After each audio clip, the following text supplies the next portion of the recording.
Minutes to speak, so go ahead, Judy.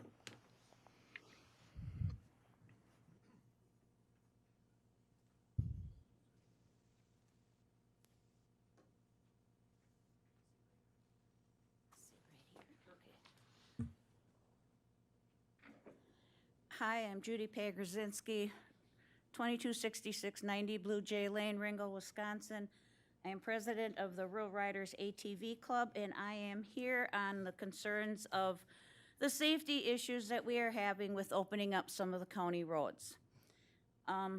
Many of our township roads are dead-ended that come out onto a county road. The only access they have to travel anywhere in the county is to use part of that county road system. The changes can always be made, as our proposal states, that, you know, you can open the road, close the road, open a small section of a road, whatever. But I think we need to have this done. I have been at this since 2017 when our club was organized, and I got most of the little sections that we do have open. So, I mean, I'm kind of dedicated to this, I guess.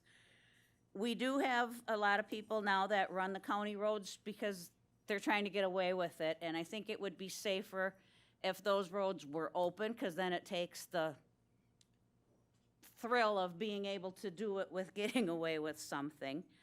Our club will be putting on more trail ambassadors, and we will be working with WATFA, which is the Wisconsin ATV Association, for training on this. Let's see, what else do I want to say? I just think that it's time that the county gets going on some of this. We don't want all the roads open. The riders generally ride on the weekend when the general traffic is lower. We just need these roads for connectivity. It's much easier and less confusing if the entire road is open instead of sections. I'm sure officers would appreciate the fact knowing that Highway J is open from 29 north, or Highway O is open from 153 north and 153 south. That way, you don't drive down a certain highway and say, oh, they can ride on here, but oh, no, they can't over here. And then D out of Burnawood, there's like 3 sections that are open. One of them is 120 some feet just to get to these 2 little sections. Then we have a 3/4 of a mile or a mile that is completely closed to a crossroad that is open. So, I mean, it's confusing for everybody. They're driving down a road, can they go, can't they go? What am I supposed to do? So I think that some of these roads need to be open. We don't want to ride in town. I mean, I don't like driving downtown in my truck, so I don't want to come down here in an ATV or a UTV. And I think it's important that we get on a more consistent frame of mind. We obey speed limits when we're allowed to be on that road. We ride single file. As far as being able to see us at night, most of the new machines, we've got an 05, and it's got 2 LED taillights on it that are like yay big around, so the visibility is there. We run with lights on daytime and nighttime. Most of the new machines that are coming out, the people put signal lights on them, whether they come from the dealership or they do them on their own, but they try to get them as safe as possible for riding. So that's what I want to say. I'm hoping that this will be one of the final go-rounds that we have. And like I said, I've been at this since 17, and I think it's time we join the rest of the counties in our area and get with it. So thank you much. All right, thank you, Judy. Then I have Kevin Clint.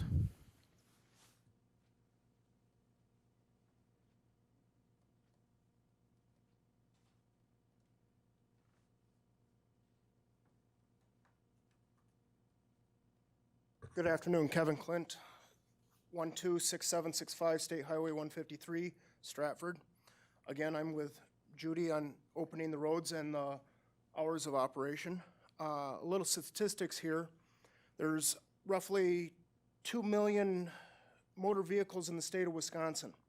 Last year, there was 593 deaths that involved motor vehicles. That's 1 out of almost every 3,000. There are 450,000 ATVs, UTVs in the state of Wisconsin.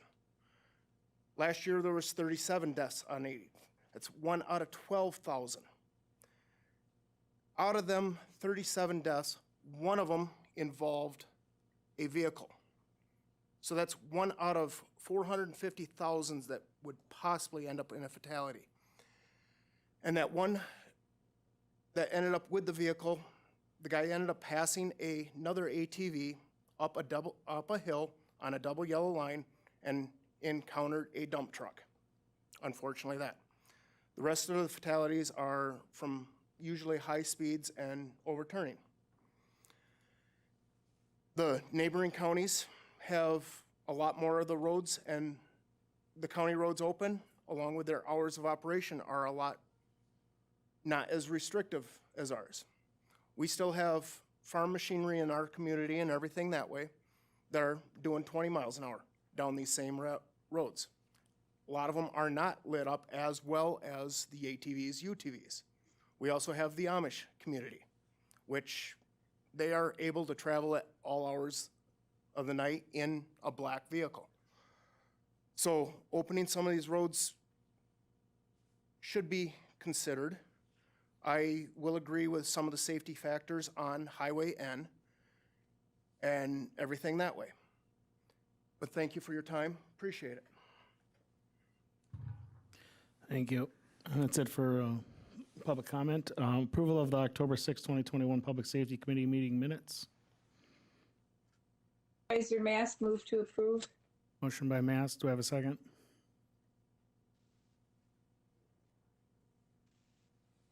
I'll second it even though I wasn't here. Second by Hopel. Motion made, second, all in favor? Aye. Aye. Any opposed? Motion carried. We have 4, policy issue discussion, possible or potential committee determination. A, awards presentation of Sheriff's Office personnel by Sheriff Parks.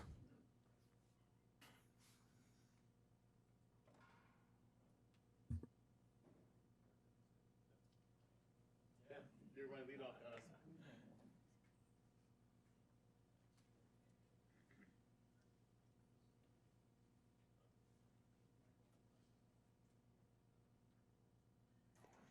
Just right there. Watch your cord there, Dennis. You got a quarter on your foot. Good afternoon, and thank you for allowing us to take some time out from your busy meeting today to recognize a number of our staff who have accomplished great deeds. The first presentation that I'm going to be addressing is for one of our detectives, Detective Dennis Blazer. Detective Blazer is assigned to our investigative division, and he, so in 2016, August of 2006, a gentleman by the name of Ken Yedis was killed on the west end of our county. It was a homicide, and immediately upon arriving at that scene, I was a lieutenant that day, assigned as the lead lieutenant for that particular investigation. We recognize the potential that the wife, Cindy Schultz Yedis, was the one who had committed that particular homicide, but there was a lot of circumstantial evidence without a lot of other evidence that could lead us that way. We had a number of different detectives take a look at that particular investigation, including detectives or investigators from Wisconsin Department of Justice, Division of Criminal Investigation.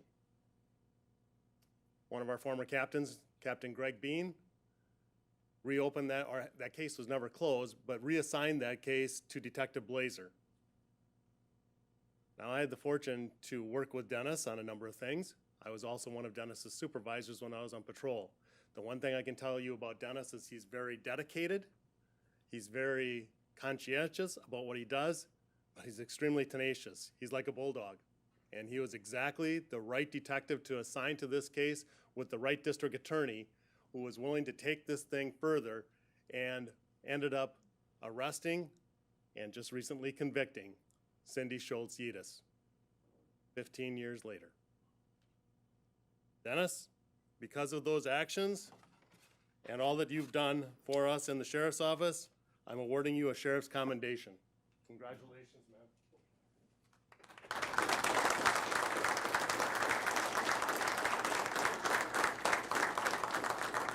Do you want to say anything at all? I don't know. All right. Thank you very much. District Attorney Whetstone, thank you for taking the time and the energy to take a look at that case, to work with Dennis and the other parties that were involved in this and accomplishing that goal. It means a lot to us. Next up, Mark Jacobson.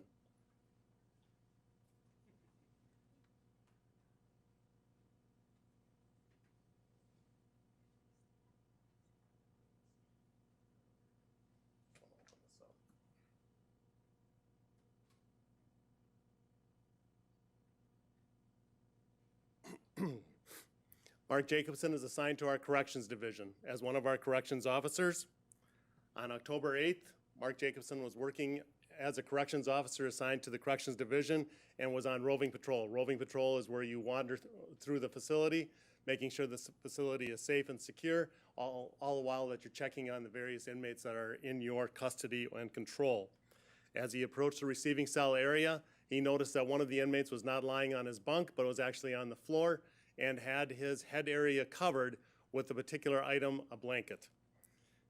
Mark attempted to make contact with that individual and received no response back, notified superiors or his lieutenants, and also called for another corrections officer to respond, entered that receiving cell, and found that the inmate had wrapped strips of towel around his neck in such a manner that he could not remove those, and that the inmate was was doing a self-harm incident to himself. Mark did everything in his power to try to get those off, called the supervisor to bring the 911 knife, which is basically a knife that's inside the facility. We try to keep those weapons out of the facility, but we do have those items available to try to cut that off. The entire time that he was waiting for that, Mark continued to work with that individual, readjusting, repositioning his head and airway to try to get that particular device off of his neck, and was successful in doing so. In the process of that, the individual started to gasp for air and ended up being transported to Aspirus Hospital, where he was treated and survives to this day from that self-harm incident. Mark's direct action on that particular day, with the assistance of other members of the corrections officers, made a difference and saved an individual's life who wanted to kill himself. Mark, with that, I want to award you Sheriff's Life Saving Medal, which is right here. And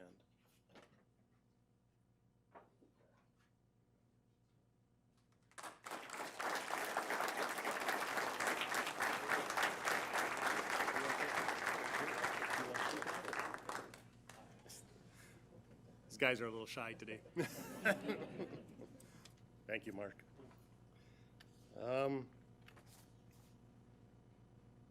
Lieutenant Wagers? Deputy McMullen? Oops, I'm sorry. I should have given this back to Mark. Mark, do you want this? And Deputy Oley.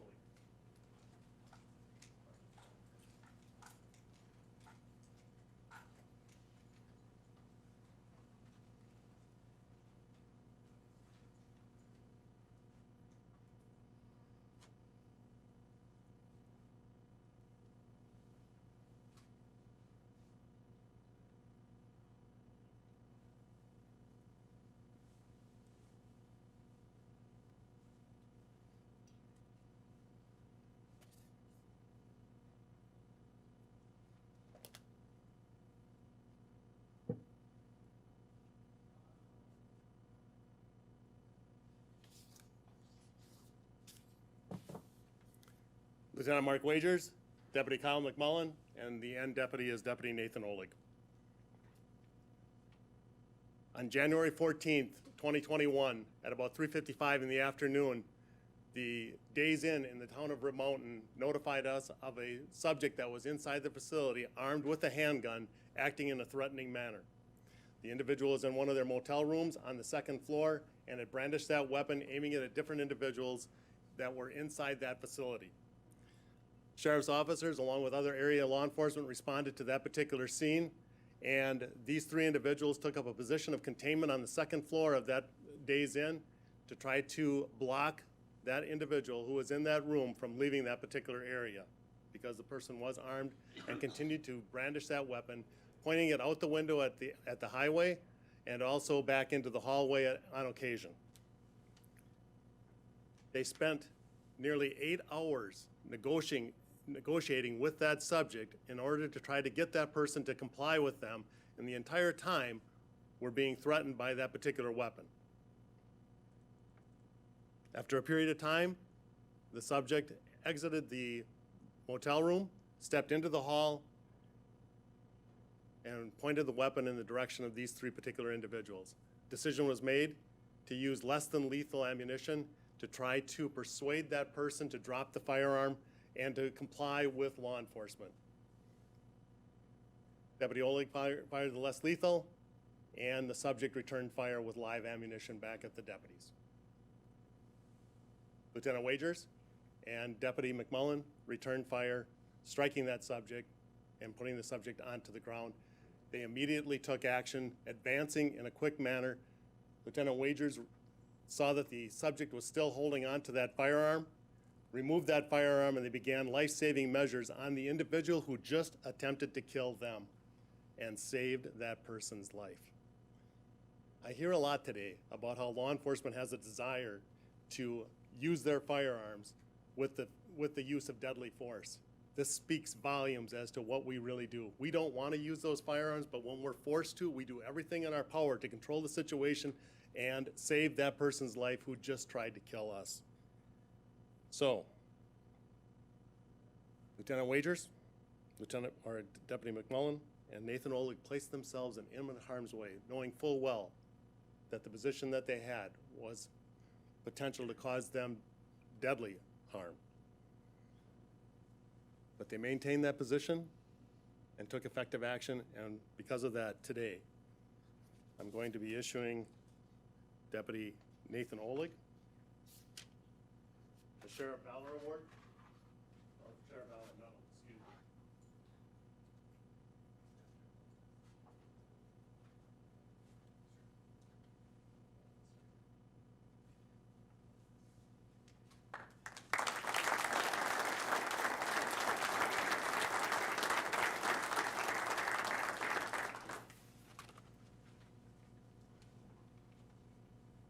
Deputy McMullen will be receiving the Sheriff's Medal of Honor. This is the highest medal that we can possibly give to any one of our staff.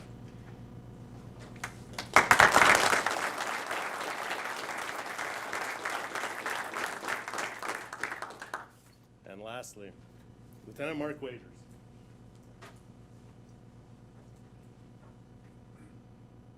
Lieutenant Wagers, you will also be receiving the Sheriff's Medal of Honor.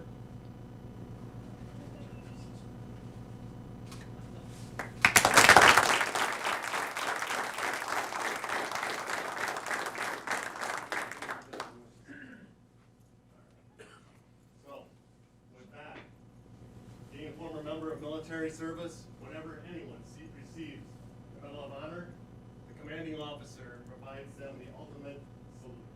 Mark, Kyle.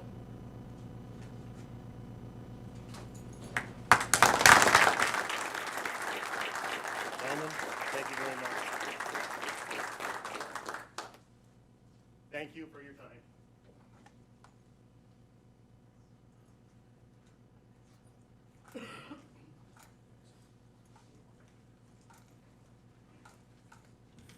Thank you.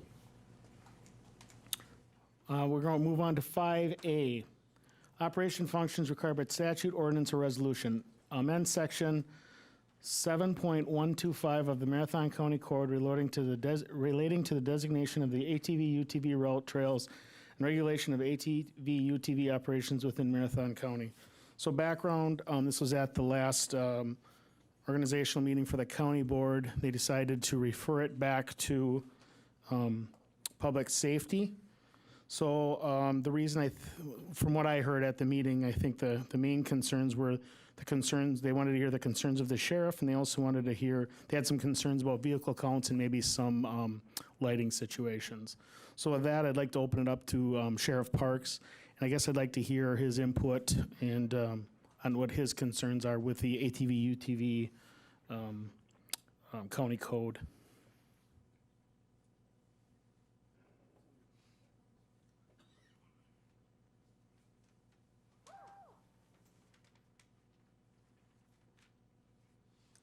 Good afternoon again. Thank you, Mr. Chair. Thank you to all those that are present.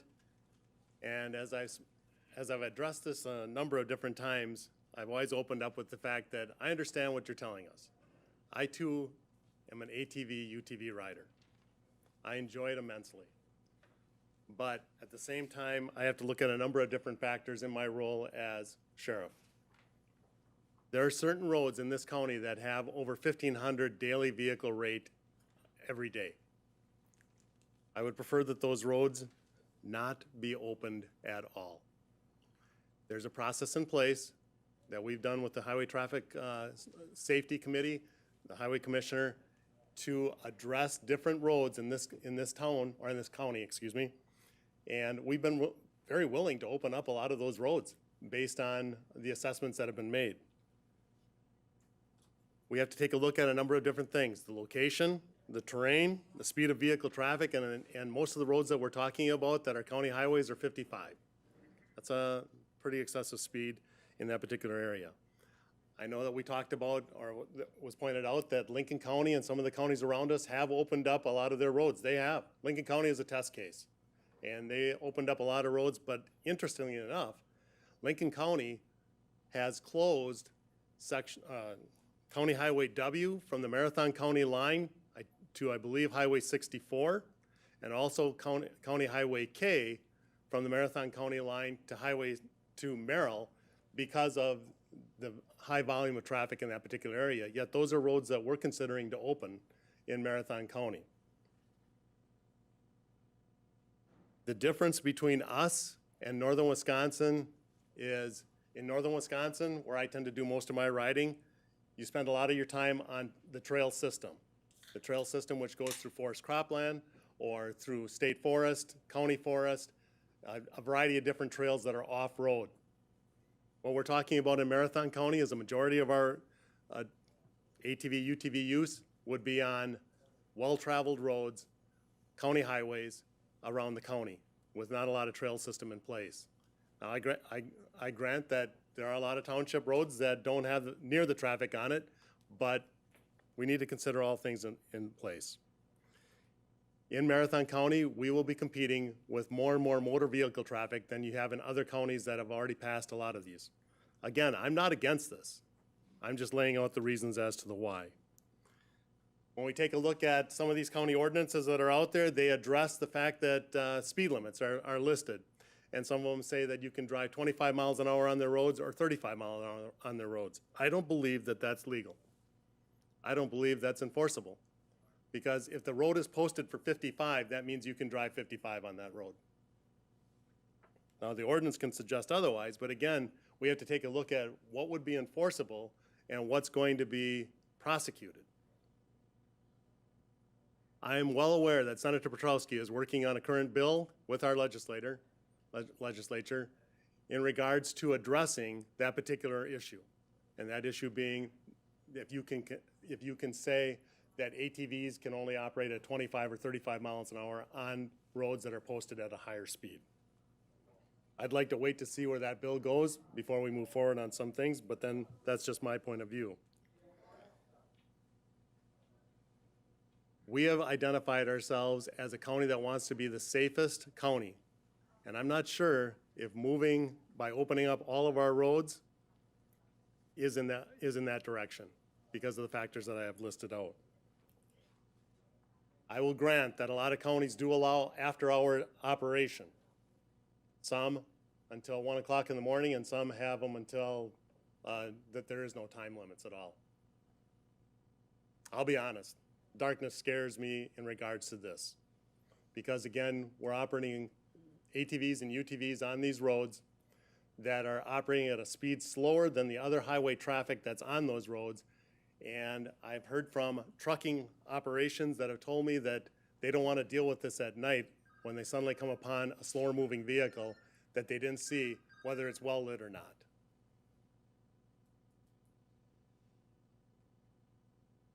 In regards to enforcement, I foresee an increased calls for service because of the additional ATV, UTV traffic on there. We'll see potentially more traffic accidents. And I don't have enough patrols now to cover the volume of calls for service that we're expected to call on a regular basis.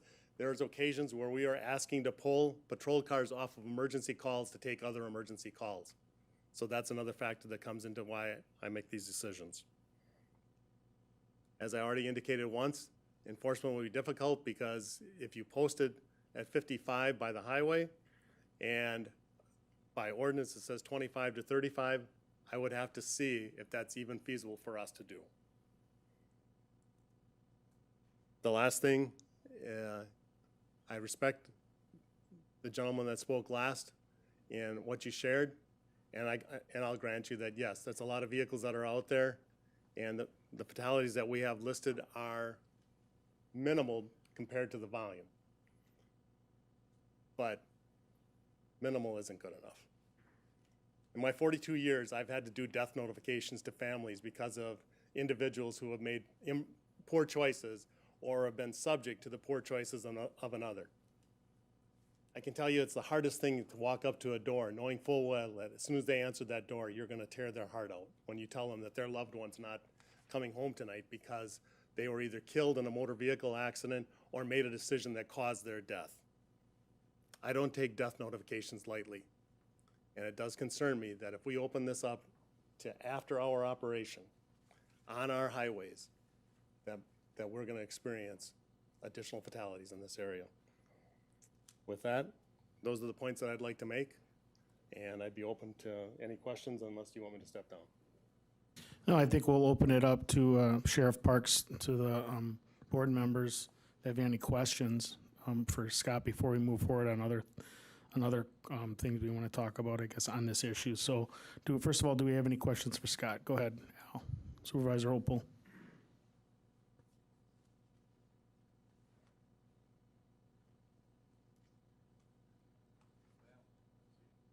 Low tech as I am, can't even operate the microphone.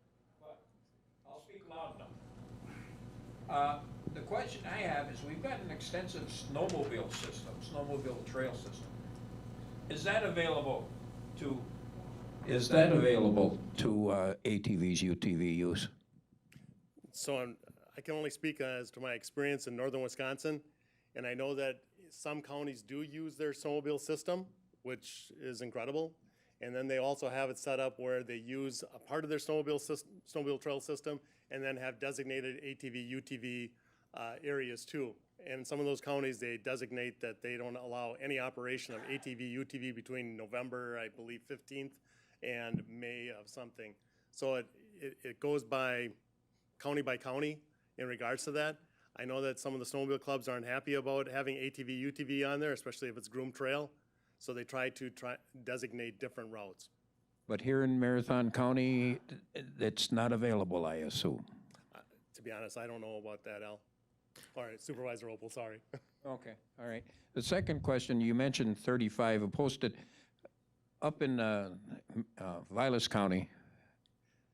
They have the roads posted for 35 miles an hour for ATVs, UTVs. And you were saying that that is really unenforceable? My understanding is that by statute, that whatever the posted limit is on that roadway, that's the limit that you can travel.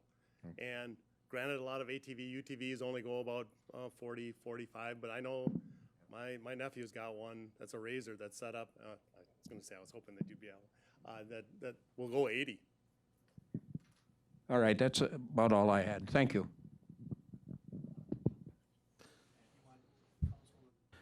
Corp Counsel, why don't you weigh in on that also? So, because I know, like Scott was saying, the state statute typically supersedes, so they'd have to go by state statute. Right.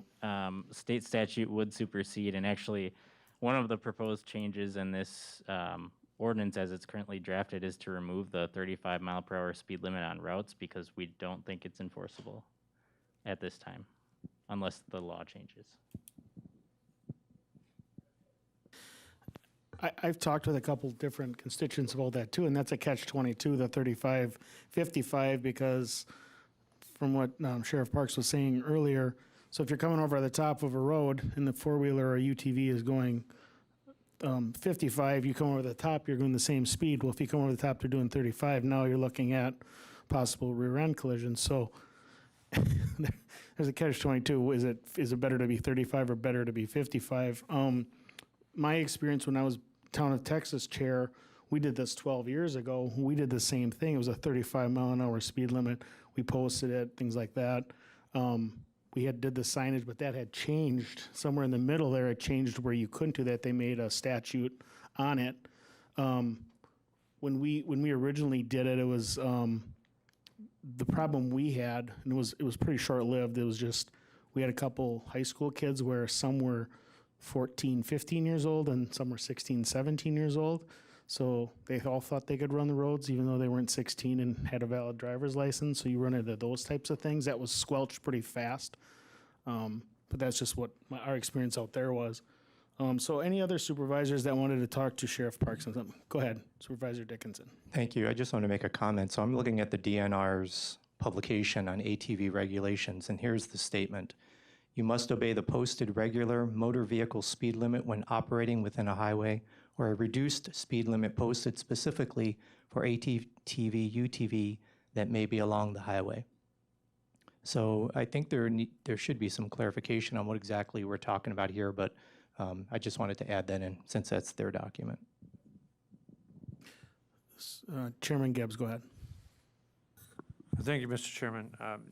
Right now, currently, there's an Assembly Bill 516, and there's also a Senate Bill 506.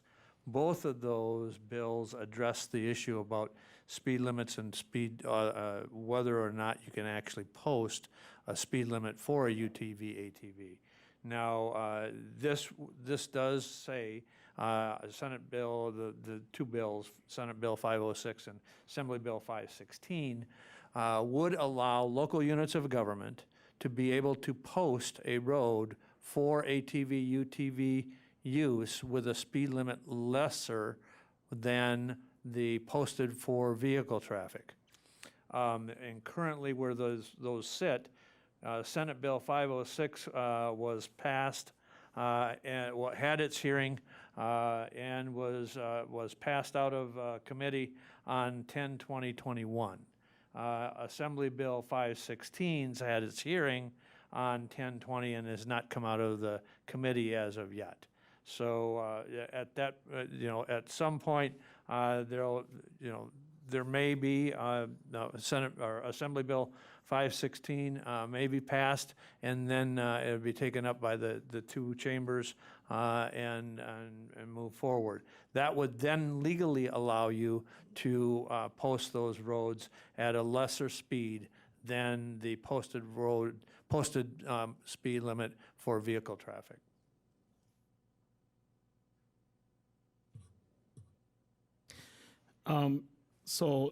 Supervisor Dickinson, I'm going to call on you just because this was on your committee level. The question I had for you is it still? I didn't read in depth, I guess, in the current. If it's still the same, they have to run the roads. They cannot run a ditch at all. They have to literally stay on the blacktop. Correct? Yeah. Excuse me. Let me just look at my notes here. Because I know So that's what it was back in the there's day. some statute and then there's ordinance. So under statute, you have to be 16 years old to ride on the road. You have to have a valid driver's license. You have to have liability insurance. Excuse me, that's under our ordinance. You have to have operational lights under statute. Under 18 is required to wear a helmet. 12 to 15 has to be with an adult. You have to be in single file. You have to use hand signals if you don't have turn signals. And there can be no passing. So we're talking about you can't be, just riding all around the road. You have to drive the way a vehicle would drive. So there's all of those that are already included in the statute or in the ordinance, to answer that question. Yeah, the only question I had was on. It can't go in the ditch. It has to be, just the direct opposite of snowmobiles, because that was always the thing that people think all of a sudden, okay, now the snowmobile trails are open, they want to jump in the ditch. Well, you're not supposed to, actually. So that's Yeah, another right. You issue we can't have. ride in the shoulder in the gravel. You have to be on the road surface. Any other questions for Sheriff Parks? Supervisor Bizzotto. Go ahead. Sheriff Parks, I wanted to say, first of all, thank you for taking the time to come and speak with us about this issue. I appreciate that a lot. So my question for you, Sheriff Parks, is you mentioned that you have kind of a limited amount of patrols available, and if there are difficulties and challenges that adopting this ordinance would, cause. Is that something that you see as a long-term problem? Or I know there have been a lot of shortages due to COVID-19 in staff. So is that something that you see being a permanent issue? Or do you think that you would have more patrols later, once hiring can ramp up after COVID?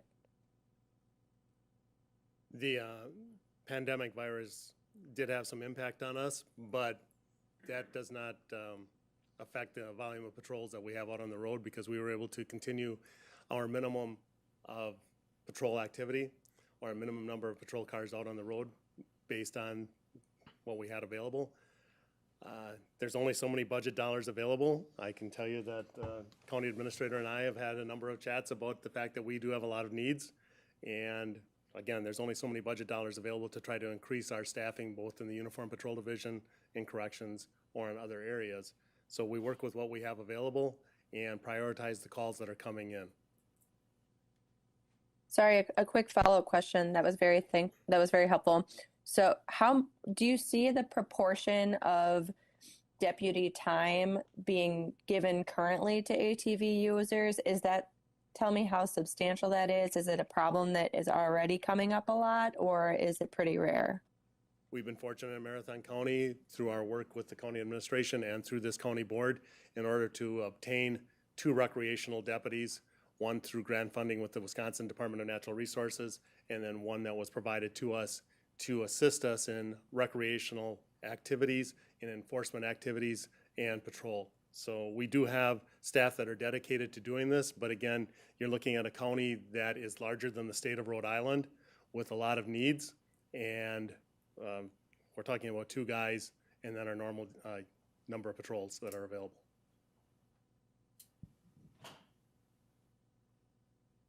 Further questions for Sheriff Parks? Go ahead. I actually was Supervisor Opel, then Supervisor Dickinson. Well, thank you, Chairman. The question I have is, do you have, I guess what I'm feeling here is you pretty much agree with a lot of it, but there's some of it you don't agree with. Do you have any proposals or modifications specifically that you'd like to give us? Or am I left as a supervisor to say I accept the whole thing or I reject the whole thing as it is now? As I said, we've been very open about I hate to use open twice, but we've been very open to having different roads identified and having that system available to the various clubs. I realize that, like I said, I enjoy riding them. I do most of my stuff up north, but I can understand why people want to use them, and it is an opportunity to get around in this particular county. Some of these vehicles that we're talking about are about the price of a truck, so you want to get some use out of them, and you get more use out of those than what you do out of the sleds that we now operate because we don't have as much snow. I mean, I'd be open to different suggestions, but I'd probably stand fast, or I know I would stand fast, on the 1,500 daily vehicle rate. And I would prefer that it's during hours of daylight. And that would mean during spring and summer, late or early fall, you would have more operating hours. But during the winter months, it would be less operating hours. And one last concern that I have in regards to the winter months is we don't always have all of our roadways plowed as well as what we could. The county does a fantastic job, Jim. Jim, I saw you back there. That's why I'm throwing that out. I want to say that the state highway and the county system is perfect, Jim. Yeah. But my fear is that some of those roads aren't always plowed back into the ditch far enough that gives individuals an opportunity to take evasive action if a large vehicle is bearing down on them, or if an ATV is in their way and that large vehicle wants to get out of that ATV's way. So during the winter months, I would be more concerned about that. So, a nutshell, 1,500 DVR and hours of daylight. Go ahead, Supervisor Dickinson. I think I lost my thought. Let me hold on that. Thanks. Supervisor Mask? Go ahead, Supervisor Mask. Thank you. This is a little off from what everybody else is talking about, but it still regards safety. At county board meeting the other night, someone brought up the thought about putting reflective tape on the back of these vehicles, regardless if they have tail lights or signal lights. And it was also brought up that a lot of brake lights don't come on because they're decelerating and they're not putting their brakes on. And I gotta think that these are small lights. I don't snowmobile, nor do I do any of this. However, I was a truck driver and I have concerns about going up over a hill and encountering a vehicle, whether it's a high volume road or not. And I totally agree that we should not have anything like this on one of the high volume roads, as Sheriff Parks stated. That I think that the visibility issue should be addressed also. And I know there's people in the audience that are from clubs. That tape is remarkable. It gives you more visibility than you could ever imagine. If you've ever seen a school bus at night or a side of a train, they light up like crazy when you're going down the road parallel to a train. And I think that every safety measure that we could possibly have should be used. And that is one of them that I totally believe in. And I know this is going to pass eventually, however it passes with whatever amendments, but that is one thing that I think I would feel better about it. And I think that it would allow some sense of safety in respect to the fact that you can see this a lot quicker than you can see a tiny taillight. Thank you. Funny you say that. Officer Parks and I also did talk about the reflective tape, and we thought that'd be a kind of a good thing. But correct me if I'm wrong, Sheriff Parks, but by statute, we couldn't do that either, correct? Yeah, I don't think that you can, and again, maybe Corp Counsel will have a better answer for you, but I did poll 15 different counties around the state of Wisconsin, both urban-type counties and rural and northern, and none of them have any type of reflective tape listed in their particular ordinances in regards to ATV, UTV operation. Supervisor Mask? Hold on one, Supervisor Mask. Corp Counsel wanted to answer to that. Just to speak on the legal piece of this, so 2333 is where the regulations of ATVs and UTVs lives in state statute. Sub 6 defines the equipment requirements on ATVs, and it does not require reflective tape. Because of that, we can't require it. So, Sheriff Parks, your thought was correct. Go ahead, Supervisor Mask. I figured that was the case. However, I know a lot of people belong to clubs, and I would encourage all the users to encourage your friends and relatives that do this to look into it. It could be a lifesaver. And maybe we can get it to be a mandate someday, but for now, if we're going to have these vehicles on the road, I don't want to hit anybody. And I would just as soon be able to have more visibility. If anybody was at county board meeting the other night, they heard me talk about the night I almost rear-ended a manure spreader. The reflector triangle, everything was covered with manure. I couldn't see it. And I was going 55 in a black night on a Highway N, and it scared me. So I think that it's something, the people that are in the audience that are users, those of you on the committee and the sheriff are all users. Maybe if we all start this campaign and maybe we get people to do it voluntarily. Thanks. Any further questions for Sheriff Parks? Go ahead. Thank you, Mr. Chair. This is not to Sheriff Parks, but the other night, Chairman Gibbs had brought up about machines on Highway N, and the commissioner has the option of shutting down certain roads. And if there is a lot of traffic, I have no problem with shutting down some of these roads. I guess a lot of people wouldn't want to be on those roads anyway. So that's just what I wanted to say. Thank you. Thank you. Anything further for Sheriff Parks? If not, then we'll start going back through this, I guess. Anything further? Go ahead, Supervisor Opel.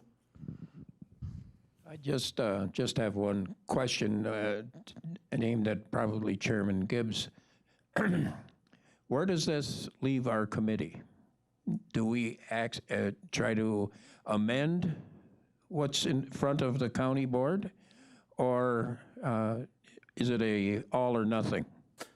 No, I think you can offer any recommendations and amend the proposed ordinance any way that this committee deems appropriate, and then that would go to the full board with your recommendations, along with the recommendation from infrastructure. So you would have, effectively, you would have two separate potential ordinances that the county board could take up.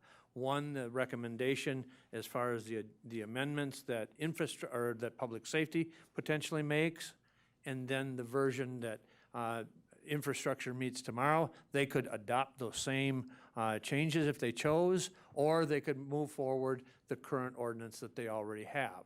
So it would be their discretion. If that, does that answer your question? So off of that, I'll respond to that also. I guess the way I envision this, and I had a couple notes down, is I have some concerns where I don't like to interfere with work of other standing committees. So I've already had in the past, we've done something and then another committee came back and they said, nope, we want to do this. And we really, to be completely honest with you, in my mind, I've looked at this for about a week now. They've been working at this for I don't know how long. So in respect to their work, my thought process is we would make suggestions out of public safety that infrastructure would look at. If I'm wrong in that approach, I guess I'd like to know your thoughts on that, Chairman Gibbs. I mean, the will of the committee is the will of the committee. So if the committee wants to make recommendations, it's clearly up to them. However, if they also want to, and they feel strongly enough, and they want to amend the ordinance and bring forward an amended ordinance proposal, that's also their privy. So it's the committee's desire. So that I'm just throwing out a couple options for the committee, and I mean, that's gonna be for our body to figure out, and there's all five of us. Go ahead, Supervisor Dickinson. So I do have the question, and it relates to what you're saying. Do we still have a Highway Safety Commission that meets Highway Safety Commission? Like if you look online, we have it's listed as we have a Highway Safety Commission, but there are no meeting minutes posted for the past 5 years. The Highway Safety Commission actually has elements of infrastructure and public safety in it. So I'm wondering, have you ever met in the past 5 years on the Highway Safety Committee or Commission or whatever it's called and discussed this issue? So I know that we've met with Traffic Highway Safety, and I have a representative who is on that from the Sheriff's Office. It's Lieutenant Ted Kneck, and he's our representative on that particular deal. And we've had meetings over at the Highway Department. Go ahead, Jim. Jim would know more. We were actually, you gotta use the mic, Jim. We meet quarterly, and actually our meeting is going on at the present time. It's happened to be today, so Kevin Lang is there. We have discussed this in the past, what the recommendation was. That's where we came up with the original policy where the people would submit each segment and we would review them. That came through Highway Safety. So yes, they do meet. They meet quarterly, and they're meeting at the present time. Go ahead, Supervisor Dickinson. Hence, we are where we are. We have infrastructure who was approached to deal with the roads. And for 6 months, we discussed the issue. There was conversation with Mr. Griesbach, Mr. Leonard, they were involved in those meetings.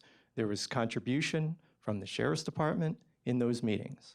And yet, I find myself here as a member of the Infrastructure Committee having to prove to you what the unanimous decision of the Infrastructure Committee 6-0 was. That's difficult. That's difficult because I can bring up any numerous issues that other committees have passed and say, well, at a board meeting, hey, because I have some impulse, that should go to another committee. And all I need is half of the people to agree with me at that particular time based upon that impulse. I appreciate Sheriff Parks being here, and I will make a comment to the Public Safety Committee with Sheriff Parks here. During this pandemic, has Public Safety Committee been involved with the decisions of Health and Human Services Committee? When it comes to the safety of individuals, you're a Public Safety Committee. No, because that's a purview of Health and Human Services. We have a separation. I just believe, and I agree with what Chair Boots was saying in this situation. The way I look at it is what Infrastructure Committee has done should not be undone by Public Safety or done in a different way. But certainly give us, if you want to give us suggestions, our meeting is tomorrow. We'll be in this same place. And the 7 of us now, with Mr. Pfeiffer being back as chair, we can discuss those. Thank you. Go ahead, Supervisor Boots. Opal. Hold on, who's on the line? This is Brent Jacobson. Go ahead, Supervisor Jacobson. And then Mr. Opal, you will be next. Supervisor Opal. Thank you. I guess a question for Supervisor Dickinson. I know he spoke to some of this at our board meeting, but I guess, Chris, can you just go through for me what aspects that you consider to be public safety were discussed and deliberated by the Infrastructure Committee when it was considering this? Go ahead, Supervisor Dickinson. Infrastructure Committee looked at vehicular crash data. We took public comment. There was comments about enforcement and more crashes. We were advised by the county administrator or the highway commissioner. We looked at the roads, the average daily traffic maps from less than 500 to less than 750 to less than 1,000 to less than 1,250 to less than 1,500. We looked at the current existing map, which includes about 28 segments that are open. Only one of those is of any significant length. The process, we looked at the process, which has to do with the safety. This is the application, which was revised on 3/2020. It's 1, 2, looks like 3 full pages that has to be submitted by citizens in order to get a review. We're not actively reviewing any road segments. So if citizens want to do that, they have to go through this 2 to 3 month process to get a small segment opened up because there's so many limitations in this application process. So we did look at that. We surveyed other counties. We had 46 responses from other counties. 9 counties have all roads open, including Clark and Taylor. 28 have some or most roads open, including Lincoln. 9 have no roads open. Look at those counties. Brown County, okay? Kewaunee County, right? Some of the larger, some of the counties that have more urban type areas are the ones that responded. We looked at the cost of signage and how we would go ahead and sign that as well for safety. So yeah, we did look at those issues. We also looked at, I looked at, I don't know who else did, we looked at crash data. So we can look at the 2011 to 2021 ATV crash data. Right now, we have about 440,000 ATV UTVs. Citations, they're average about 1,400 a year. That's about 0.4% of for every ATV. It's been pretty steady. It has gone up to, it was up at 1,800 on last report. Incidents, which are injuries, we average 182 a year in the entire state. That's 0.05 of those ATVs. Fatalities average about 25 a year. That's about 1.6%, and that's been steady. The last 2 years have been up, but there was a comment also made when it comes to vehicular crashes. Vehicular crashes have gone up. ATV, UTV crashes have gone up. Well, why is that? Because we know what the pandemic has done, sending people home. We can get into that whole conversation. On the average, those 25 happen in 20 counties. That's 1.2 per county. Marathon County has had 5 total fatalities in 11 years. 5. You look at the road the surfaces. What are the surface accidents? Roads and routes are 53%, but paved roads are only about 10 to 15%. So most of the routes are your gravel routes. Private land, 34%, trails, 14%. What type in the fatality? Rollover, 48%. Collision with fixed object, 35%. Ejected or fell, 13%. Collision with motor vehicle, not another ATV, but in this case, I picked out motor vehicle, which is another vehicle, is 5%. That's an average of 1 in the entire state for all those ATVs. In Marathon County, we have had 1, and that was in 2014.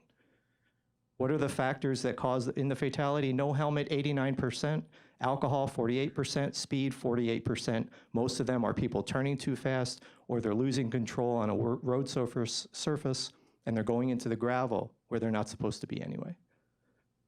So I mention that because those are the statistics. And we have a process that is very rigid right now. When you get to enforcement, what we talked about was how do you look at all of these segments from 750 to 1,000, and how do you post that? How do you post 2/3 of the segments, 2/3 of the county segments, and then how do you enforce that? That was a big discussion. How do you enforce that? And we felt that it was best if you open up to that 1,500 number, you're going to allow easier enforcement because these people are going to know where to go. And you're also going to know where to go. The sheriff's department will know where they're going to be. It's not like, okay, I'm going to drive a mile here, then I'm going to get on gravel, then I'm going to go over here, and then I can't go a mile there, so I'm going to double back and I'm going to go. Tremendous confusion. So we were looking at enforcement in that and trying to make it consistent, and also with the hours. We looked at the hours. Some counties are 24 hours. We looked at that and we said, you know what? 12 a.m. to 5 a.m., which is initially what we were looking at, that's probably not a good time. So we decided back in September that it was going to be a 5 a.m. to 12 a.m. Then there was this adjustment after the whole meeting kind of thing happened, and it came back to 5 a.m., 10 p.m., and that is what we all approved on that board. And the reason was 2 reasons. Consistency of enforcement, that we know when people can be on the road. Because right now, we have an hour before sunrise and an hour after sunset. So right now, people are out on the road when it's dark. And that's local roads as well. Mind you, there are a lot of local roads opened up. So the Village of Stratford is a perfect example. We have no county roads that go through the Village of Stratford. They're all local roads. We don't have issues at night when people are driving in that situation. So we said, so there was that 10 p.m., you do that all year round, because the other issue that the people brought up is that if they go out to dinner a time like now, after work, you're severely restricting their movement of where they can go and how they can get about, even on the weekends, by doing it just that 1 hour after sunset, because it gets dark pretty early. So those are really all the issues. I appreciate you letting me kind of ramble on and look through my notes. Thanks. So I think at this point, our 5 members, we should look at either putting out an amendment, we should look at making suggestions to the infrastructure, or we would just leave as is. So I'm looking for recommendations or thoughts by the body at this point. I think we've done half hour of discussion. I think we can move forward with this. So go ahead, Supervisor. Whoever's on the phone, who was that? Supervisor Mast, go ahead. Oh, I was just going to say, I attended a lot of those meetings of infrastructure. I know they worked hard on all of this. And there might be amendments that'll come up when we vote on it at county board. But I do believe that the infrastructure committee has done one heck of a job on this, and they have covered everything. And I respect what they have done. I don't find any reason to change anything other than my suggestion about encouraging people to use something more with more visibility. Thank you. Thank you, Supervisor Mast. Go ahead, Supervisor Opal. Well, maybe it might be a moot point anyway, because if infrastructure is meeting tomorrow, and if it's not an agendized item, they won't be able to take up whatever we ask for anyway. It is on the agenda?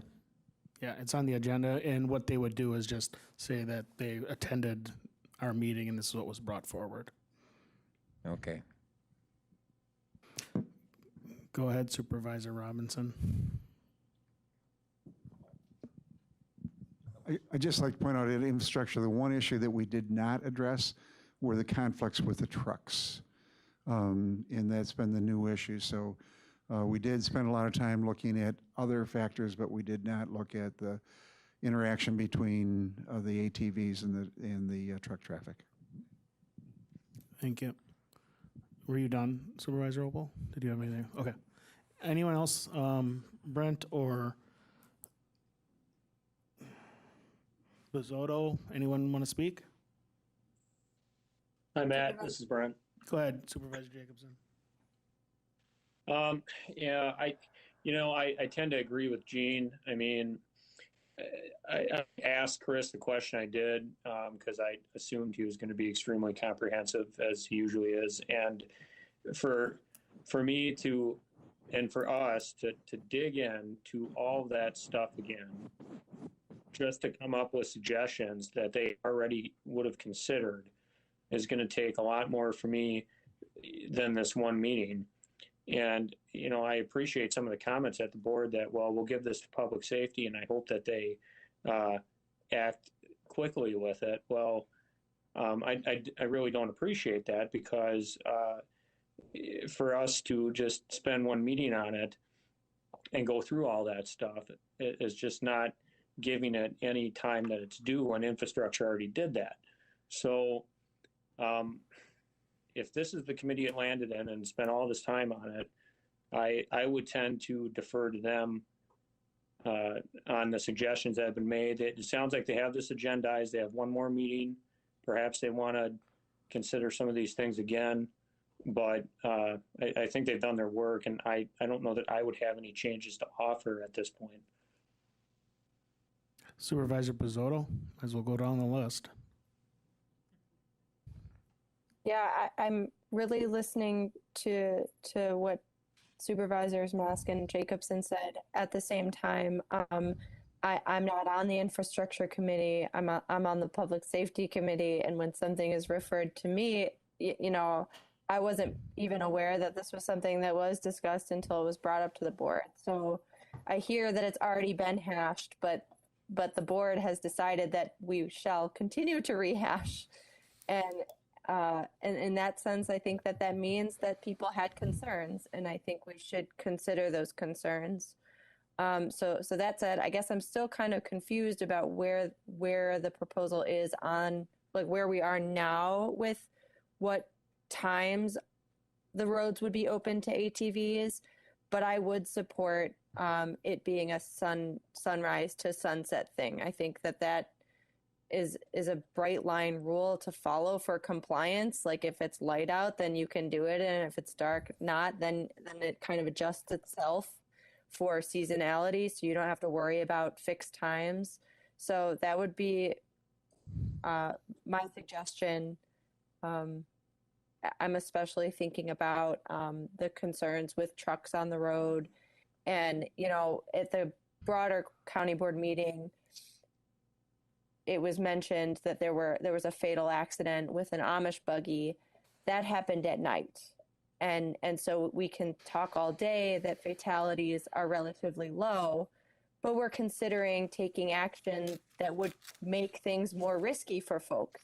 So I think it's important to consider the effects that our change might have on the risk on the road. So I would say that I have a lot of concerns about people being on the roads at night. Chairman Gibbs. Thank you, Mr. Chairman. A couple of things. I did mention this as far as vehicle traffic and on the Highway N, and I am concerned. You put UTV, ATVs on Highway N west of 107, which is in accordance with the proposed ordinance, would be open. That road has a significant, and I mean significant, amount of semi-traffic and a significant amount of dump truck traffic. And as Supervisor Mask clearly pointed out, it is a concern. It is a concern for those vehicles to actually come up upon a vehicle that's traveling, even if you are traveling at a reduced speed of 35, it's an issue, especially at night. I myself, over this past weekend, took my UTV and drove on a town road that is open, and the UTV that I have is a is will go as fast as 45 miles an hour. And I'm telling you that even on a dirt road at 45 miles an hour, that vehicle is unsafe. That vehicle is unsafe with knobby tires because it is squirrely, it is loose. And I would never want to see a 15-year-old driving that vehicle on a blacktop road, which is worse. Anybody who does any research will know that a knobby-tired vehicle on blacktop road is less stable because of the knobby tires on blacktop road. So as much as I hear that the infrastructure, and I applaud the infrastructure committee for what they have done, I think there's some concerns that the sheriff's raised that are legitimate. And then there's one other thing. We talk about local control. Now, it was said that the town chairman, if a town does not want to have his town road or county roads open, he could ask for the commissioner to close it. The way the ordinance is written, it says that he has to raise a public safety concern. And then it would be appealed if the commissioner chose not to, or if the commissioner chose to, it goes to the administrator. And the administrator has said, can he show that there's a public safety issue on those county highways that are in his township that are not in any other township? And the answer probably is no. He's going to have to overrule and require that those roads be open according to our ordinance. And we talk about local control. We don't like it when the state tells us what to do. So I don't think we should have the ability for towns to opt out if they choose to. I'm not saying that they have to. That's their choice. And I think that it really is problematic when you have you can't post a speed limit at 35 miles an hour, which is what we felt was safe in our original ordinance, and now we can't do it, so we're going to open it up to 55 miles an hour.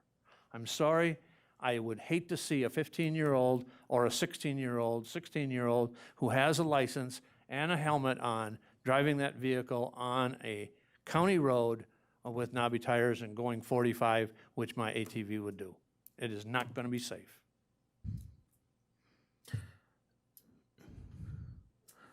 Go ahead, Supervisor Dickinson.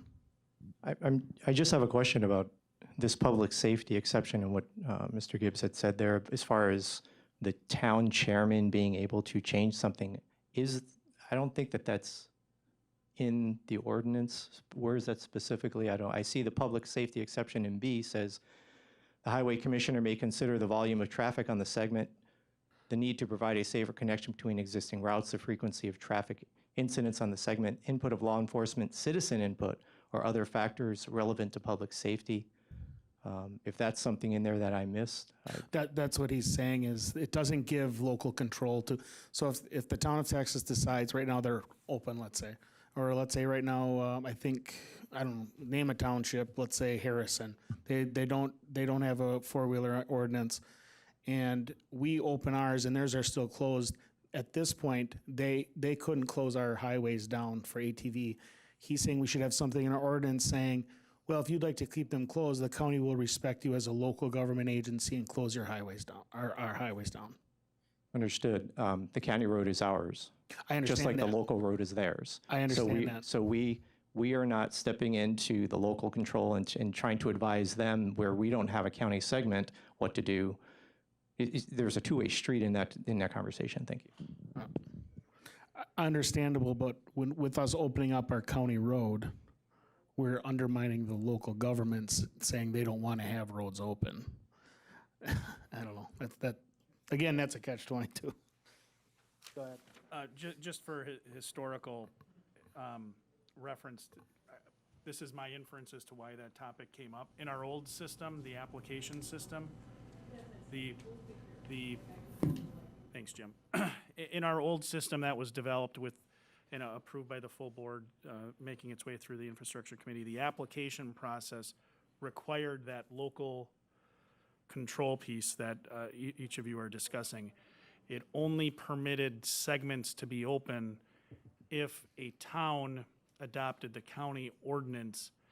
And again, that policy was driven by the, I guess, the guiding principle that our system, our intent in the past was to serve as a link.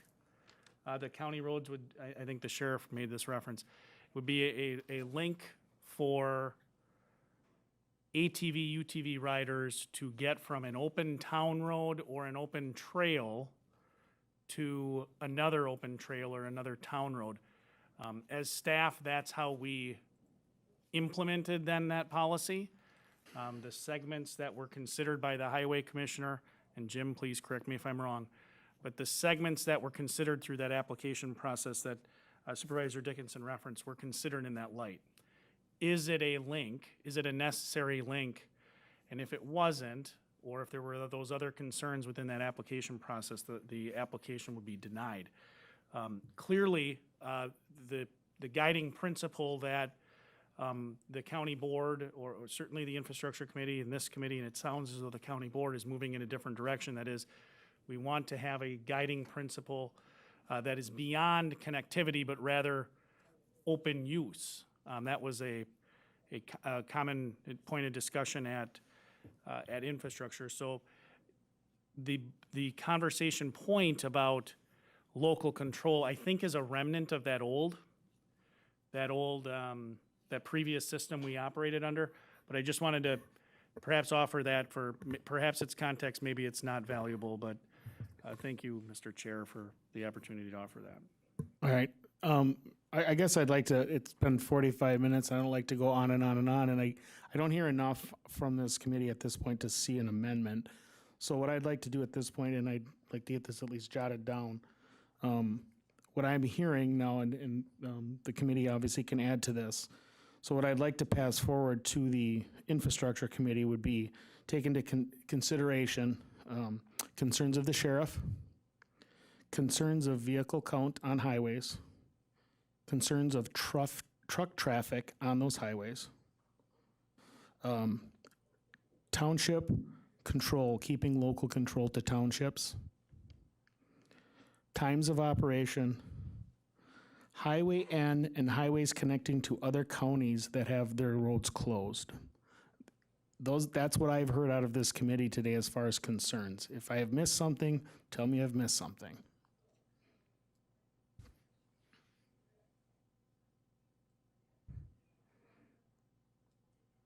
If not, is there anything else the body would like to say? Because unless there's some sort of amendment that would like to come forward. Supervisor Bizzotto, can I just get clarification on if this were to pass, where would we be with hours of operation that are allowed? Right now it says 5 to 10, unless I'm incorrect. It's 5 to 10 according to what I've read. 5 a.m. to 10 p.m. Thank you, Chair. I don't want to beat a dead horse, but I think my support would be changing that to daylight hours. But if we want to raise that as a potential issue to highlight with the infrastructure committee, I'm fine with that. Yep, and that would be under hours of operation. So yeah, we have 3 members here today. So. Okay, I'm sorry. I think I totally missed it when you just said that. So my apologies. That's fine. All right, anything further? You might as well stay up here. Oh, actually, you're going to have somebody else present. Oh, the next that's issue. really too bad. think I they've really done enough for me liked you today. up here. Yeah. All right, thank you everyone for your time. All right. 6, Thank you, Mr. Chair. you're welcome. 6, educational presentations, outcome monitoring reports. 6A, update from Sheriff's Office relative to retention and recruitment. This is Administrator Leonard. I'll tee it up while Chad's on his way up. You've heard me make this, offer this refrain before, and that is, in the current labor market, we are having across our organization challenges relative to retaining and attracting top talent for all positions. We're not unlike any other business in this world economy, and the sheriff's office asked to provide some of their personal experience in that area for the committee. So take it away, Chad. Thank you, Lance. And the reason we're here today is twofold. One is to just fill you in on where we stand with recruitment and, more importantly, retention within our office. And the second is to identify the elephant in the room, which is we just went through a lengthy process working with the county board in order to fully staff our 911 center in order to have that dedicated channel for the metro area, which we fully intend to do. But we're running into some serious challenges. So what's been happening over the last several months is we have been recruiting people for those 911 positions as well as in the jail. What we're finding is we're getting a number of applicants, but as we go through those applicants, many of them are being washed out in the background process. We're finding out that they have prior convictions, poor work history, job jumping, things of that nature. I'll give you two recent examples of great employees that we hired and recently left. So in an effort to fill the 911 positions, we hired and recruited two folks to come in and took them through our entire training program, which runs anywhere from 16 to 18 weeks. They were on their own and doing an exceptional job in the 911 center. And then both within a matter of weeks came and gave notice because they were offered jobs at trucking companies as dispatchers, making more money, not having to work nights, weekends, holidays. So for them, family time and so forth was more important. And we lost two phenomenal employees, and now we've been set back by two. The fear we have is that that's going to continue. We've received recent information that we have a number of employees who watched those two leave, the reasons that they were able to leave, and now we have more employees considering doing the same. So we have a significant challenge on our hands in the 911 center. That is also occurring in our jail. And we're running into the same issue where there are a lot of companies out there right now that are taking on corrections contracts. You hear about them in some of the meetings that we have, places like Attic Correctional, Justice Point. These are all really reputable companies in the state, and they are now looking at our top employees and recruiting them away from us. We lost one of our corporals in the jail recently. She was offered I don't blame her one bit for taking the opportunity she was given to make more money, better hours, and other perks with her new job, and she has left us.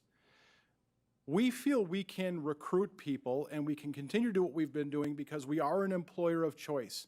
There are people that want to come here from other counties. We're hiring them in the 911 center. They're coming from other counties and working for us, and we're hiring them in the jail. They're coming from other counties and state prisons. The challenge we have is now keeping them here. And what we're seeing is that many counties and private industry are paying a lot more than we're paying.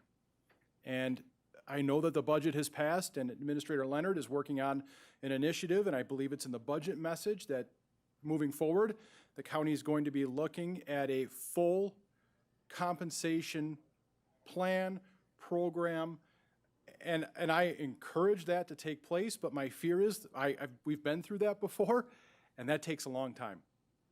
And my fear is that if we don't do something soon, and I'm not here pitching anything, I'm not here asking for anything, I'm here just letting you know that we've got to do something soon. And Lance and I have had this conversation. I don't think it's going to get any better. I think that what we're facing here now in Marathon County is what many of our local businesses are dealing with, and we've got to get creative on how we're going to retain folks. I could tell you that what some counties are doing right now is, Shawano County is one.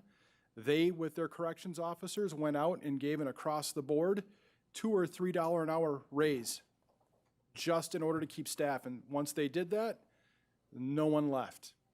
I believe it was Manitowoc County is using ARPA dollars for the 3 or 4 years they can, I believe through 2024, and they've given out flat raises, so they get a separate check on top of their normal paycheck, offsetting a difference, and they're getting like a flat $2, I believe it is, for those employees in an effort just to retain the staff that they have. Because there are private companies that are just outbidding us at this point, and we share with our employees, WRS, great benefit. Younger generation right now could give 2 cares about the Wisconsin retirement system, our health benefits and some of those things. They're not looking at that. So that's the challenge that we're faced with. The other thing that we hear from our employees is that they want more consistency and expectations of where they're going to be at certain points in their career.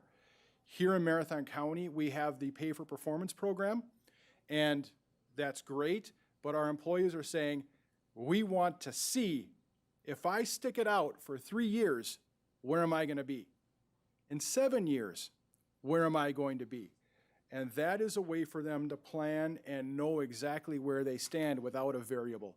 And I hope that during the study that we're going to do as a county, we can evaluate whether or not there's some way we can incorporate something similar to that and maybe have it be married with Pay for Performance, some sort of a plan in order to look at some unique opportunities in order to retain our staff. So I'm here to tell you we're working hard at filling those positions. We're working hard in order to get that extra channel up and running. Captain Milhausen has gone to great lengths working with the village of Rothschild in order to get radio towers in place. We're going to have all the equipment to do it. We just need the staff. And that will be our challenge.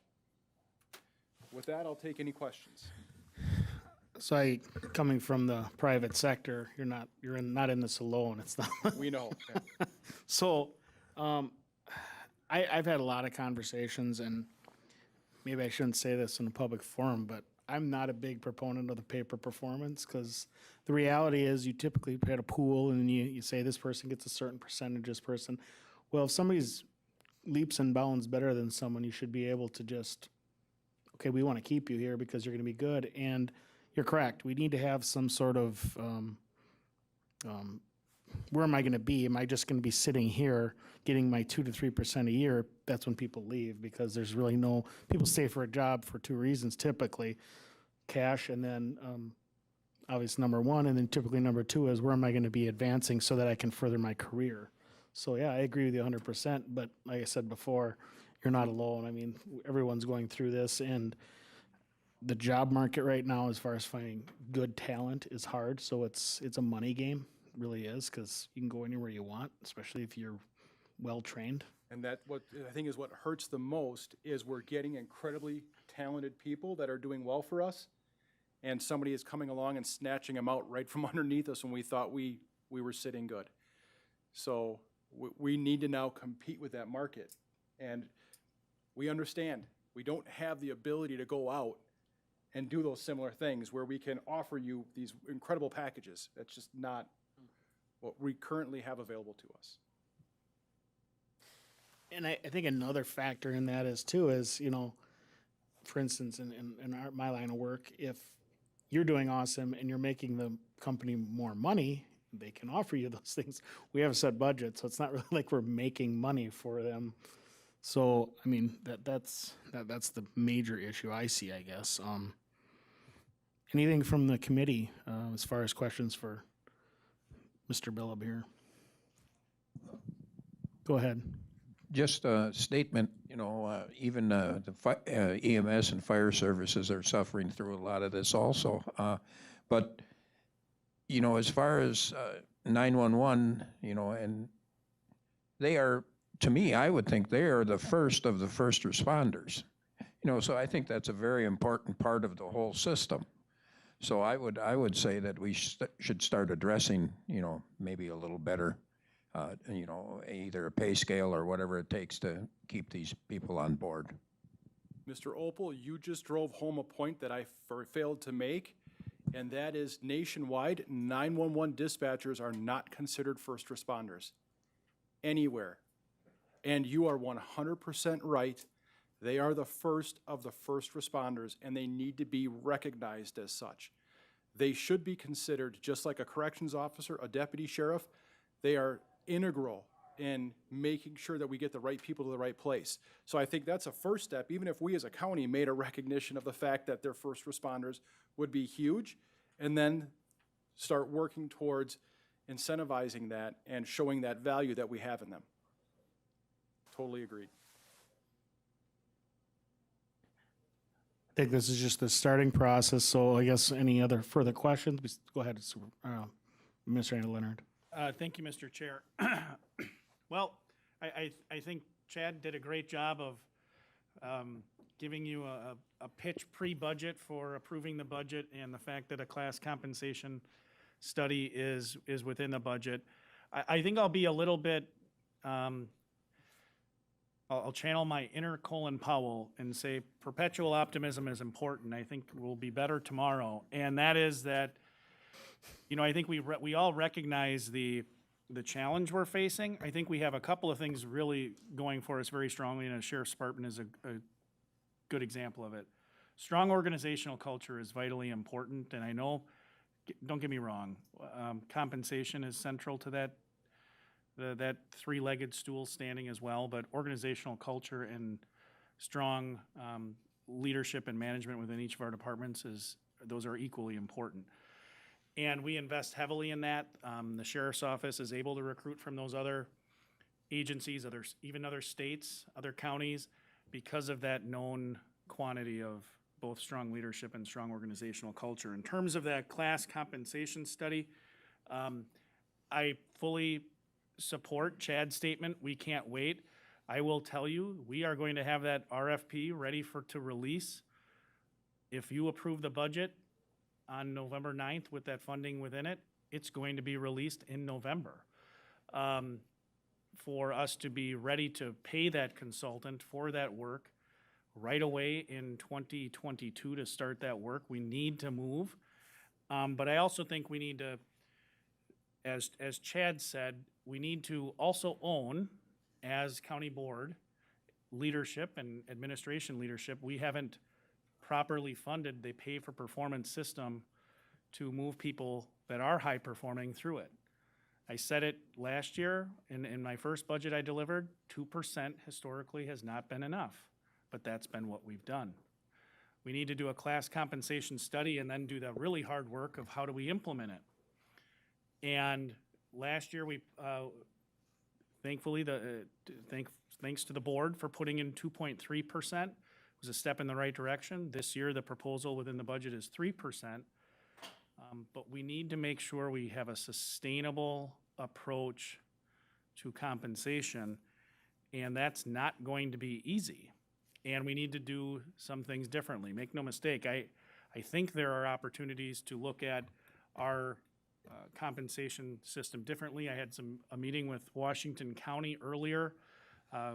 The HR director, Molly Edzik, and I have been meeting with departments talking about how can we perhaps look at some hybrid systems. I don't think anybody is interested in going back fully to the step system, where if your butt is in a chair on January 1 this year and it's in that same chair January 1 of next year, you move up. Because to your point, Chair Boots, if I'm on a track team as Usain Bolt, I think everyone, including myself, recognizes there's one person far more valuable to that team, and it's not me. And they should be compensated appropriately.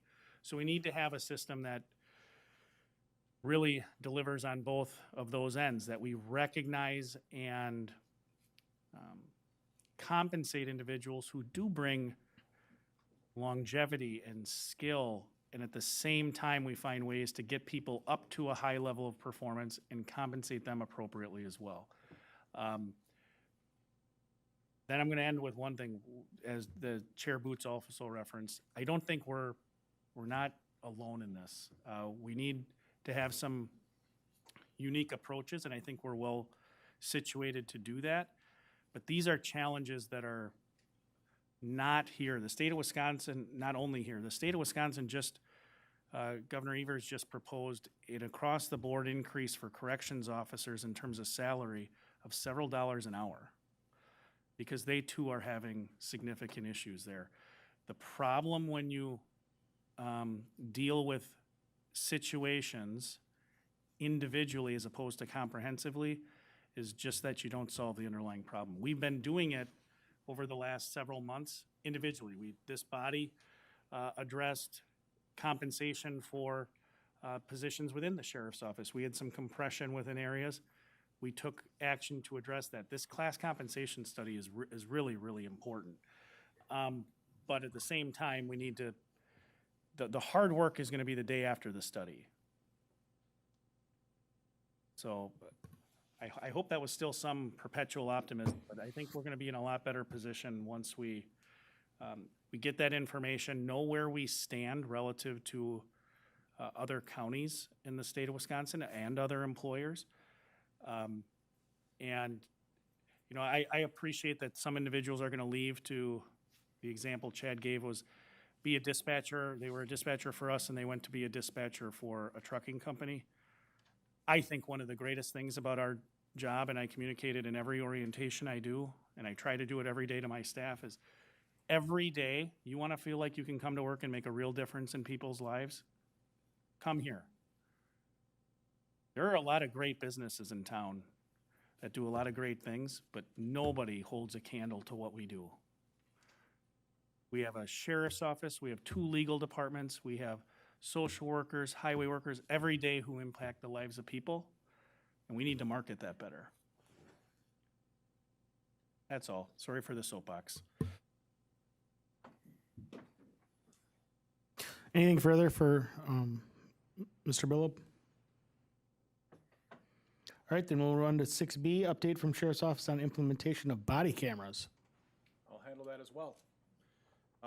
So this body, through the budget for 2021, approved a sum of money in order to help us implement body cameras. Now, batched in with the body cameras was also the upgrade of our in-squad camera system. So those 2 systems actually communicate with each other. We did that through a company called Body Worn. It's a company called Utility, and they are our vendor. They're not huge in Wisconsin, but they are making a bigger imprint here. Those body cameras went live. Captain McCarthy is here. He's the one who oversaw the project. Sean, about February. So as soon as we received the funding, we were able to sign the contracts. We went live with those, and they are on every uniformed deputy. They're in the Detective Bureau. They're in the Special Investigations Unit. The cars have those available to them, and next week, the jail will go live with their cameras, if that's correct, right, Sandra? Oh, December 7th? Yeah. Oh, so I'm sorry, in December, they will be going live with their cameras. So we will be one of a handful of jails in the state that use body cameras, but we believe that that's the wave of the future, that there's an expectation that they be there, and we want to get ahead of that. So they will also be in our jail. The annual contract for that runs right around $163,000, and we were able to fund that through other cost savings within the sheriff's last year, and it has not made a financial impact or had a financial impact on the sheriff's office or our operation at this time. So with that, I'll take any questions about the system, and Captain McCarthy is here. He's kind of our resident expert on the system in case you have extra questions. Any questions? We went through this quite at length before, so yeah. I think it's a good thing, obviously, with the way things are in the world, to have a camera. It's almost needed. Go ahead, Kurt. Thank you, Mr. Chairman. Just one question. The storage of all of the video and the length of time, is there an issue with where and how much storage capacity we have as far as CCIT? No, none of it is stored through CCIT. Okay. The vendor that we selected actually stores that data for us. Oh, okay. And the package that we pay for, which is the hardware, so the equipment that we wear, the equipment in the cars, and the storage is all one package for that $163,000. And correct me if I'm wrong, Sean, but I believe we have unlimited data storage on that system. And if at any point in time we elect to leave them, that they're no longer our vendor, we have in a contract that they have to export that video for us into a format that is usable. So whatever we said the current technology at the time, currently it's MP4, Yeah. but if that were to change, they would have to convert it into a format we could use. Okay. Now, what I will tell you is that the volume of data we're collecting, the information, does pose quite a bit of extra work for the sheriff's office and the DA's office. So now that we have body cameras and WASA has body cameras and everyone else, it seems like, is going to them in the county, there is extra work that comes with that system. Sure. They're great. We think they're important, but they certainly do create a burden on the criminal justice system. No question. I'd have a question then. I assume we're going to bring this forward at the CJCC meeting so that we can deal with that extra work through everything else. I don't know assume. that I've had it agendaed. I'm on the CJCC. Yeah. I'm Are sure we that going to at be some doing it in the point will. future, I'm saying? Should be, I assume. Should be. I know that Teresa, the DA is here, and this has been one of her concerns. We've been working on, and I received an RFIs on a digital evidence management system, and I don't know that we need it right now, but we're at least exploring what those systems can do and how they can help us manage data. I've shared some of the information with Travis in Teresa's office, but I understand that DAIT has come up with some sort of a improved system in order to help manage and track that data as well. So it's a monster. Not only is it body cams, squad cams, it's video from private residences, businesses, anywhere you can dream of that we could potentially collect it, it's there, along with phone calls and pictures and just standard police reports. There is a lot of information and data that we collect. Teresa, I think.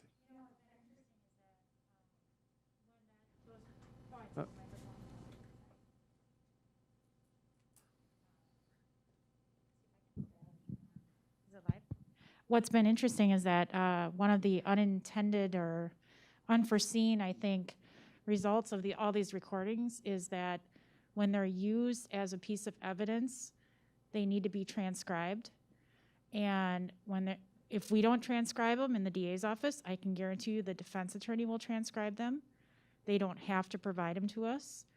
And then an officer's up on the stand and is being cross-examined and impeached with a transcript that we can't challenge really the accuracy because they're using it in a way that they don't have to admit it as an exhibit, which is complicated. But so with the transcribing, then what that requires is that the officer then sit down with the transcript. So we send it out, get it transcribed. Then the officer has to sit down with the transcript on some time frame that they don't have or on overtime hours or whatever, and then authenticate that transcript to make sure it's accurate. And I can't tell you how long that takes.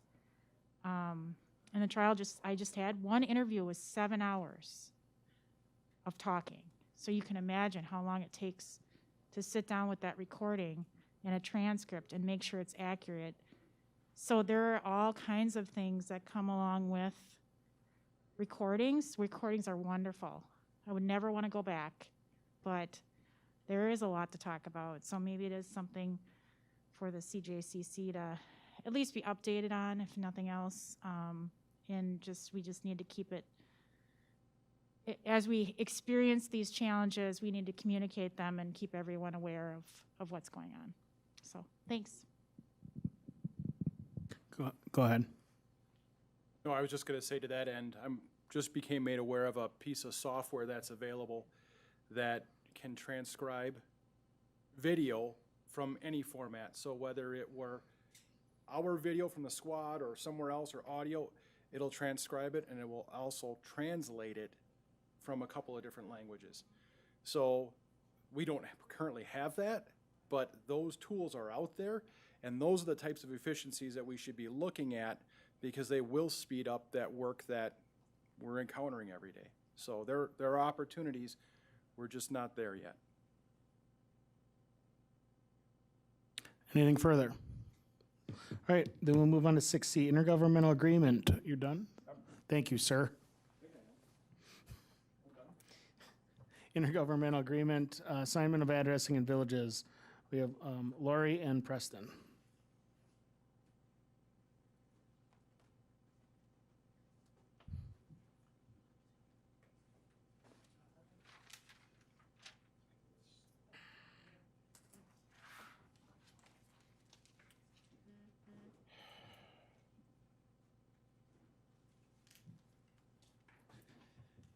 Hello, I'm Preston Vandyvoort. I'm the GIS Specialist and Addressing Coordinator at CPZ. Back in 2019 of February, the Public Safety passed some guidelines and some guidelines and application process for the towns, and that's how we formed our addressing application. And there are some duties that I still do for the villages, even though they're not part of the uniform addressing. We still assign addresses to about 8 villages. And I think we would like to present an agreement with the villages to state what duties are expected from both parties for an enhanced value, saying that if you still want to use the county as your addressing authority, that we can still provide it, but under some guidelines. There are a number of villages that just don't have the capacity to address themselves on their own grids. Some of these are village clerks. They'll call me up and say a parcel has been split and they need an address for their mortgage for the bank. I'm more than happy to help them out. But since we have a process in place for applications underneath our jurisdiction for towns, I would like to have that same type of process for the villages moving forward. And it's just something that we dealt with uniform addressing. We took 2 years to home in on that. Now it's a next process to help out the villages too